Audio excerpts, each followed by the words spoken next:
Makeup শিল্পী, photographer, model ও designer নিয়ে একটি সংগঠনের সূচনা হয় দুর্গাপুরে। গোটা পশ্চিম বর্ধমান জেলায় প্রথম এই ধরনের সংগঠনের এই উদ্যোগ শহরের বিশিষ্ট স্বেচ্ছাসেবী সংগঠন চয়েস ফাউন্ডেশনের।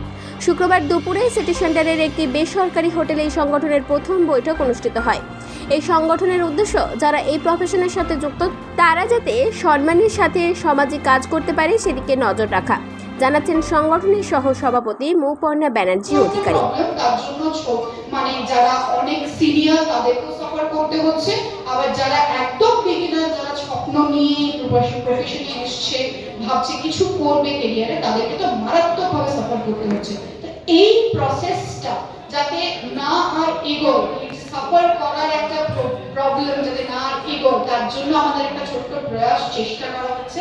আর সেকেন্ড হচ্ছে, আমরা পরবর্তী সময় চেষ্টা করব যদি এইরকম ধরনের যে রুলস গুলো আমাদের অ্যাসোসিয়েশনের তরফ থেকে করা হবে, এই রুলস যদি কেউ ব্রেক করে বা না মানে, সেগুলো যদি প্রমাণিত হয়, সেক্ষেত্রে কি স্টেপ নেওয়া হবে সেটা অবশ্যই আমরা পরবর্তী সময় যখন আমাদের ক্রাইটেরিয়া ফিক্স হয়ে যাবে আমরা ডেফিনেটলি জানাবো, বাট স্টেপ কিন্তু নেওয়া হবে।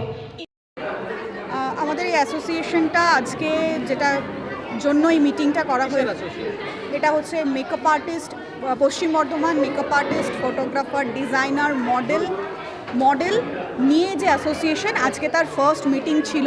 এটা খুব তাড়াতাড়ি অলরেডি রেজিস্ট্রেশনের জন্য চলে গিয়েছে, মোটামুটি এক সপ্তাহের মধ্যে এটা হয়ে যাবে ট্রুথফুল, এবং আমরা সবাই এটার মধ্যে যুক্ত হয়েছি।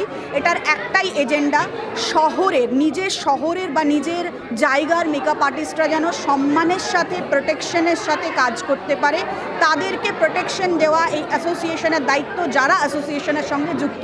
এবং তার সাথে সাথে যদি এই যে বিজনেস ওয়ার্ল্ড রয়েছে, প্রফেশন জায়গাটা রয়েছে, এখানে যাতে সবাই খুব সৎভাবে নিজের জায়গায় কাজ করতে পারে। যেমন এর মধ্যে যেটা ইনক্লুড হচ্ছে সেটা হচ্ছে প্যাকেজ, ব্রাইডাল প্যাকেজ রয়েছে, ক্লাসের ফি স্ট্রাকচার রয়েছে, এগুলোকে আমরা একটা জায়গায় বেঁধে দেওয়ার চেষ্টা করব যাতে সবাই সমানভাবে কাজ পায়। সবার কাজটা তো খুব দরকার, সেই মোটোটাকে আমরা সামনে রেখেই অ্যাসোসিয়েশনটা নিয়ে এগোচ্ছি। দুর্গাপুর থেকে কৌশিক বাসু রিপোর্ট, 99 নিউজ বাংলা।